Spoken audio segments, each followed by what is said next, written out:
Hola a todos, vamos a partir hoy con microeconomía, la parte de teoría del productor que define cómo las empresas toman sus decisiones y cómo en base a esto se produce entonces la oferta. Así que partamos con la teoría del productor. Ahora, ¿qué es lo que vamos a estudiar en esta parte? Tenemos que hay empresas, hay firmas que van a tratar de resolver su problema económico que puede ser diverso. Puede ser, por ejemplo, maximizar sus beneficios, puede ser producir la mayor cantidad posible dado un nivel de costos o producir cierta cantidad con el menor costo posible. Pero esto, ¿cómo lo van a producir? Lo van a producir ocupando factores productivos o insumos. Entonces tienen que contratar, por ejemplo, trabajadores tienen que comprar máquinas para poder producir estos bienes. Así que se ocupan factores productivos para producir ciertos bienes y así obtener algún nivel de beneficio. ¿Qué es un factor productivo? Es cualquier insumo, cualquier bien que se utilice para producir algún bien. Entonces, por ejemplo, podríamos considerar la electricidad, el agua, la maquinaria, podríamos considerar contratar trabajadores como factor productivo y así cualquier insumo que se utilice para la producción de un bien. Así que, como pueden ver, hay una cantidad infinita que podríamos incluir dentro de los factores productivos. Ahora, el problema con esto es que si queremos resolver el problema del productor, de cuánto vamos a elegir de cada uno de estos bienes, tendríamos que incluir una cantidad infinita de factores productivos. No solamente porque hay una cantidad muy, muy alta, por ejemplo, electricidad, agua, eh, capital, trabajo, ¿no es cierto? Sino que además, dentro del mismo factor productivo, tenemos que hay distintos tipos de calidad o distintos tipos de factores. Por ejemplo, si contratamos a una persona, esta persona puede ser estar capacitada, puede no ser capacitada, y así entonces tener distintos niveles de productividad. Así que si contrato personas diferentes, vamos a tener distintos niveles de producción extra. Y por eso es que acá vamos a asumir que los factores productivos son homogéneos entre sí. Entonces, por ejemplo, si yo contrato un trabajador, todos los trabajadores van a tener exactamente las mismas características. Si compro una máquina, voy a tener que todas las máquinas son exactamente iguales. Y además de eso, vamos a reducir la cantidad de factores productivos a solamente dos. Vamos a incluir trabajo y capital como los factores productivos dentro de nuestro análisis. Considerando entonces que capital es la maquinaria, y vamos a asumir entonces que en este caso todas las máquinas son exactamente iguales, y dentro del trabajo todos los trabajadores tienen exactamente las mismas características. Y eso entonces para simplificar el análisis. Podríamos incluir más variables, pero eso complejizaría un poco la solución matemática de este problema. Así que vamos a asumir que solamente hay dos factores, trabajo y capital. Y como dice acá, tenemos que el trabajo representa la cantidad total de horas de trabajo que se van a emplear en el proceso productivo, mientras que el capital se mide en horas máquina. Así que vamos a tener horas hombre, horas máquina, y entre sí van a ser homogéneos. Todas las horas hombres son iguales, todas las horas máquinas son iguales. Ahora, ¿para qué ocupamos estos factores productivos? Para producir un bien, ¿no es cierto? Entonces tenemos que va a haber alguna función que nos va a mostrar la relación que existe entre la cantidad de factores productivos que yo contrato y el producto final. Puede ser, por ejemplo, si yo contrato un trabajador y tengo dos máquinas, puedo producir 10 unidades. Y acá tenemos, o vamos a estimar entonces la función que nos da este, que nos entrega entonces una cantidad X del bien. Y por ejemplo, acá aparece una función que depende de K y L. Acá K ya está reemplazado por 9. Y tenemos que entonces la función de producción en función del trabajo va a ser 3 raíz de L. Entonces, por ejemplo, si L es 10, voy a tener que sería 3 o si L es 100, mejor dicho, sería 3 por 10, la raíz de 100, 10, ¿no es cierto? Y tendríamos que, si contrato entonces 100 horas hombre, voy a producir 30 unidades. Entonces, en base a eso, voy a tener distintos niveles de producción. Y viendo esta función de producción, voy a poder analizar o voy a poder determinar el tipo de función de producción que tiene o el tipo de rendimiento que va a tener. Así que eso va a ser lo que vamos a ver ahora, los tipos de rendimiento. Así que escribamos por acá, rendimientos, y acá se llama rendimientos a escala. Ahora, ¿qué son los rendimientos? ¿Cómo podemos analizar los rendimientos de una empresa, de una función de producción? podemos analizarla viendo entonces el resultado que va a tener al incorporar o al aumentar la cantidad de insumos. Entonces, si aumento la cantidad de los factores productivos, ¿qué va a pasar con la producción? Puede ser, por ejemplo, que si duplico la cantidad de factores productivos, la producción aumente 10 veces, o sea, mucho más de lo que proporcionalmente aumentaron los factores productivos. Puede ser que al duplicar los factores productivos la producción se duplique, o sea, que aumente en la misma proporción. O puede ser que si aumento los factores productivos, la producción va a aumentar, pero un poco menos. Entonces podría ser, por ejemplo, 1,6 veces. Así que en base a eso, vamos a tener tres tipos de funciones de producción. Vamos a tener funciones con rendimientos crecientes, vamos a tener funciones con rendimientos decrecientes y vamos a tener funciones con rendimientos a escala constante. Y esto lo voy a hacer de forma particular para el caso de duplicar los factores productivos, pero después vamos a ver cómo se puede ver en términos generales qué tipo de rendimientos tiene. Así que supongamos que existe una función de producción que es K por L. Esa es la función de producción. Entonces, por ejemplo, si K es igual a 1 y L es igual a 1, significa que la cantidad producida sería 1 por 1, 1. Ahora, si el trabajo es 2, entendemos que la cantidad es 2, y así entonces tenemos para cada nivel de capital y trabajo la cantidad producida del bien. Ahora, supongamos que duplicamos los insumos. ¿Qué pasaría entonces con los insumos? Tendremos que en vez de K sería 2K y en vez de L sería 2L. Y si reemplazamos acá en la función, K ahora sería 2K y L sería 2L. O sea, si resuelvo esto sería 4K por L, que sería entonces igual a 4 veces la función original que teníamos. ¿Qué significa esto? Que si duplicamos los insumos, si duplicamos la cantidad de trabajo, duplicamos la cantidad de capital, la producción va a aumentar 4 veces. Entonces, con eso, podríamos suponer o podríamos decir en primera instancia que tiene rendimientos crecientes esta función de producción. Ahora, esto nos sirve para un caso particular, ¿no es cierto? Que si duplicamos los factores productivos, la producción va a aumentar mucho más. Pero lo que nos interesa a nosotros es ver esto de forma general. Entonces, ¿qué vamos a hacer? Vamos a realizar el mismo procedimiento, pero multiplicando por alfa los factores productivos. Entonces vamos a tener alfa K y alfa L, considerando que alfa es un número mayor a 1. Entonces lo que estamos diciendo es que los factores productivos están aumentando, porque como es mayor a 1, va entonces a aumentar. Así que haciendo este reemplazo, tenemos que hacer lo mismo que vimos arriba, sería ahora alfa por K por alfa por L, ¿no es cierto? Así que sería alfa cuadrado por K por L, que en este caso sería entonces lo mismo que alfa cuadrado por la función que teníamos originalmente. Así que K, L. Entonces, si multiplicamos los insumos por alfa, la producción va a aumentar en alfa cuadrado. Y como alfa es mayor a 1, significa que va a aumentar aún más. Así que ahora ya podemos confirmar que para cualquier aumento de los factores productivos, siempre la producción va a aumentar más. Así que esta función tiene rendimientos crecientes. Así que esa es la forma de poder ver qué tipo de rendimientos tiene una función de producción. Ahora, supongamos que ahora existe otra empresa con otra función de producción, que es K elevado a 1/2 por L elevado a 1/2. Ahora no lo vamos a hacer de forma particular, no vamos a reemplazar el 2, sino que vamos a hacerlo de forma general. Así que vamos a ocupar de nuevo un alfa mayor a 1.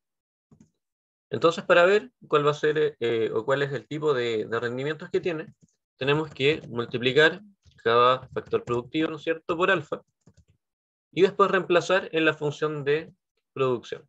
Así que ahora sería alfa por K elevado a 1/2 por alfa por L, y todo esto elevado a 1/2. Esto lo podemos separar, ¿no es cierto? Lo voy a escribir acá abajo, sería alfa elevado a 1/2 por K elevado a 1/2 por alfa elevado a 1/2 por L elevado a 1/2. Así que ahí tendríamos toda nuestra función pero ahora descompuesto.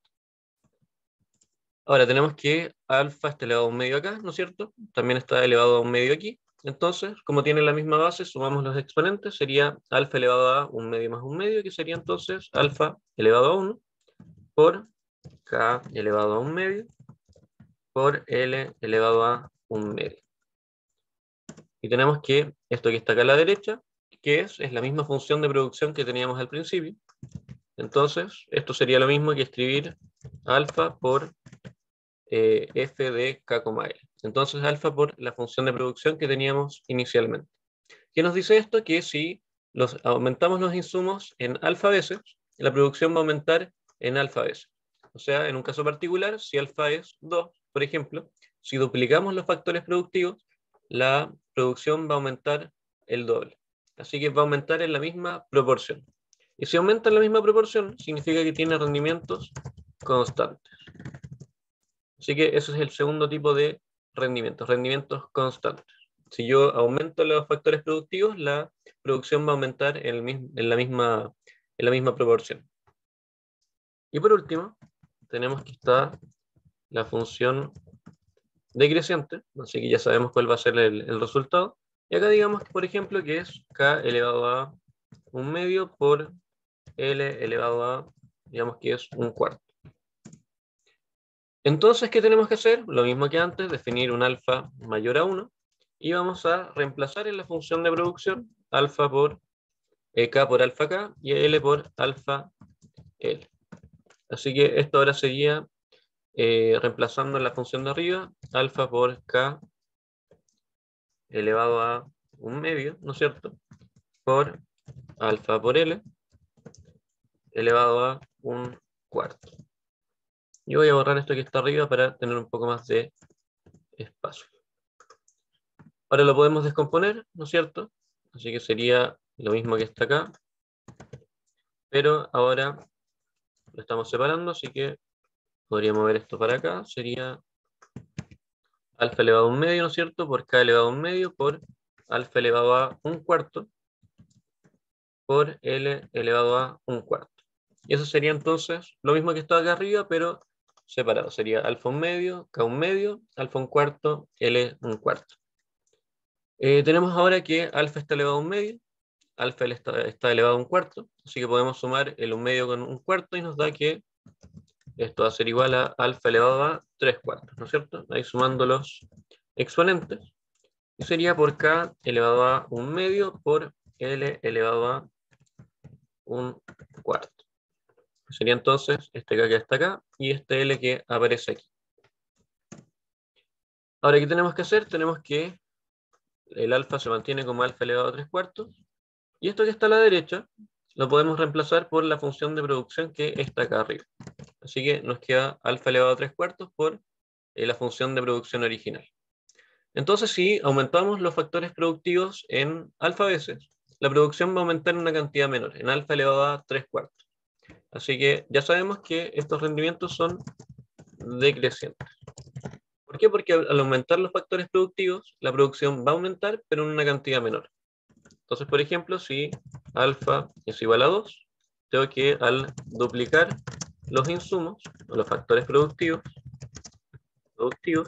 vamos a tener que, como consecuencia, la producción va a aumentar, ¿no es cierto? Pero solamente 2 elevado a 3 cuartos veces. Así que es una cantidad menor que lo que aumentaron los factores productivos. Así que esos son los tipos de rendimientos que pueden tener las empresas y en base a eso entonces van a haber distintos resultados en el mercado. Por ejemplo, en el caso de que hayan rendimientos crecientes, mientras mayores sean los insumos, mayor va a ser la producción. Entonces podría ser conveniente para el mercado que todos los insumos estén ubicados en una sola empresa. Y ahí podríamos ver que sería óptimo que exista un monopolio, por ejemplo. Dado que si una empresa concentra todos los factores productivos de un mercado, va a producir mucho más que si empresas pequeñas tienen esa cantidad distribuida entre sí. Ahora, en otro lado, al contrario, tenemos los rendimientos decrecientes, en donde en este caso, al aumentar los factores productivos, la producción va a aumentar, pero cada vez menos. Entonces, en ese caso, sería óptimo que existan infinitas empresas, lo más pequeñas posible, porque al aumentar los factores productivos van a disminuir entonces la producción extra que van a tener. O esta productividad marginal va a ser cada vez menor. Entonces, en este caso, sería óptimo que existan infinitas empresas pequeñas. Así que esos son los rendimientos a escala. O entonces la forma que tiene estas funciones de producción. Ahora, recién hablé, ¿no es cierto?, de cuánto aumentaba la producción al aumentar los factores productivos. Y eso nosotros le llamamos en economía productividad marginal. Productividad marginal se refiere entonces a ese aumento en una unidad el trabajo o el capital en cuanto va a aumentar la producción. Entonces, como dice acá, esto puede ser para el trabajo, puede ser para el capital o para cualquier factor productivo que estemos considerando. Y sería simplemente la derivada de la función de producción con respecto a uno de los factores productivos. Por ejemplo, acá está el producto marginal del trabajo, que sería la derivada de la función de producción con respecto a L.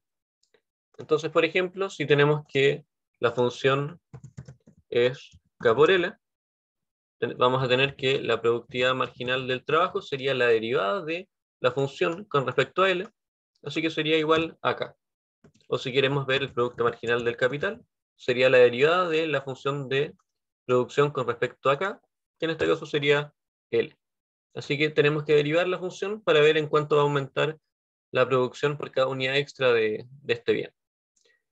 Y vemos entonces cómo se escribiría esta función de productividad marginal. Así que volvamos al gráfico, a la tablita que tenemos por acá. Así que tenemos ese punto, acá tenemos el otro punto, y la forma que tiene la productividad marginal, así que por acá está el producto marginal, supongamos ahora que es del trabajo, por acá tenemos la cantidad de trabajo que estamos contratando, y la forma entonces que va a tomar sería de la siguiente manera, va a ser creciente al principio, pero va a empezar a decaer hasta llegar a un punto donde al aumentar el trabajo podría incluso disminuir la cantidad producida. Así que acá estamos viendo que para todos estos valores, hasta este punto que aparece acá, siempre va a aumentar el producto. Entonces acá va a aumentar un poco, aquí va a estar aumentando cada vez más, hasta llegar a un máximo, y después de ese punto sigue aumentando la producción, pero cada vez menos. Ahora la pregunta es, ¿por qué disminuye la producción después de este punto?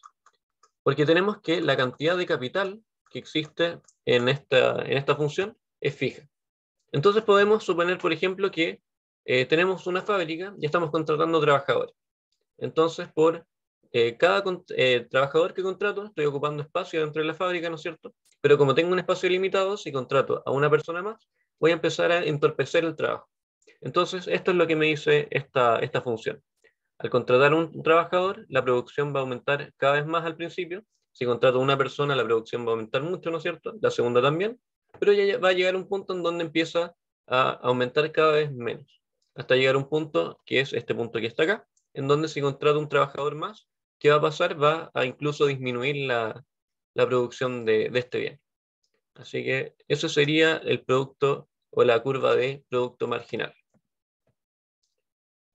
Ahora vamos a ver ahora las tres etapas de producción que se puede ver dentro de una empresa, ocupando este producto marginal y ocupando otra definición, que es el producto medio. ¿Y qué es el producto medio? Es el producto que en promedio produce cada trabajador o cada máquina. Entonces vamos a ver que el producto medio sería entonces la división entre la cantidad que se está produciendo y la cantidad de trabajo o de capital que estoy contratando. En este caso, producto medio del trabajo sería Q partido en L, o producto medio del capital sería Q ahora partido en K. Ahora, si vemos este gráfico aquí, tenemos que el producto marginal va creciendo, ¿no es cierto? Entonces, si vemos el producto medio, también va a ir aumentando. Entonces, al principio también va a ir aumentando hasta llegar a su máximo, que va a ser este punto de aquí. El punto donde el producto marginal es igual al producto medio. Ese es el máximo producto medio. Y después de este punto, tenemos que empieza a bajar. ¿Por qué? Porque la productividad marginal va bajando. Entonces, ahí tenemos el producto marginal y esta curva azul, que es el producto medio. Si vamos por acá, sería el producto medio del trabajo, como acá estamos analizando como variable el trabajo. Ahora veamos entonces cuáles son las posibles etapas de producción de una empresa. Y para eso vamos a ocupar dos gráficos que van a estar unidos dentro de el mismo, que va a tener por un lado entonces la cantidad producida y por otro lado vamos a analizar la cantidad o el valor entonces de la productividad marginal del capital, perdón, del trabajo y el producto medio del trabajo. Así que acá arriba vamos a escribir que está la cantidad producida y acá abajo tenemos el producto medio del trabajo y el producto marginal del trabajo. Acá entonces tenemos como variable el trabajo y acá de nuevo tenemos como variable el trabajo. Ahora, ¿qué forma tiene la función de producción? Vamos a tener que al principio es creciente, entonces va a tener una forma así y va a empezar a disminuir este crecimiento hasta llegar a un máximo y después de ese punto va a empezar a disminuir. Entonces podemos ver que en este punto, donde si contrata una persona la producción ya no aumenta, sería este punto que aparece acá abajo, que si graficamos entonces el producto marginal sería ese punto de acá. Así que esta curva sería la del producto marginal del trabajo, en donde al principio va creciendo y llega a este punto donde el producto marginal va a ser igual a 0, donde la función de producción alcanza su máximo. Entonces, como pregunta, si ustedes pueden producir en algún nivel o pueden contratar alguna cantidad de trabajadores a la derecha o a la izquierda de este punto, ustedes obviamente preferirían a la izquierda, ¿no es cierto? Porque si contratan un trabajador a la derecha, van a estar disminuyendo su producción. Así que esta etapa la llamamos la tercera etapa de producción, en donde yo no voy a contratar un nivel de producción, un nivel de trabajadores mayor a esta L que aparece aquí, porque si contrato a alguien más va a disminuir mi nivel de producción. Ahora, en el gráfico de abajo vamos a volver a dibujar el producto medio. Habíamos dicho que esto era creciente hasta toparse con el producto marginal, ¿no es cierto? Y después empezaba a decrecer. Así que iba a ser algo así. Y este punto tenemos que, como máximo del producto medio del trabajo, sería algo por aquí, y nos muestra entonces el punto donde cada trabajador produce en promedio la mayor cantidad de productos, de bienes. Entonces vamos a marcar acá de nuevo esa cantidad L, llamémoslo L2, como antes era el asterisco. Así que este es L2 y acá tenemos L asterisco. Así que ahí tenemos nuestros otro punto relevante para esto. Ahora, ¿desde dónde yo empezaría a contratar trabajadores? Tenemos dos puntos que podrían ser relevantes. Tenemos este punto de acá, que es el máximo del producto marginal, y tenemos este otro punto relevante, que es el máximo del producto medio del trabajo. Ahora, ¿qué pasa si yo contrato esta cantidad de trabajadores? Si yo contrato a una persona más, en promedio, cada trabajador va a producir una cantidad mayor.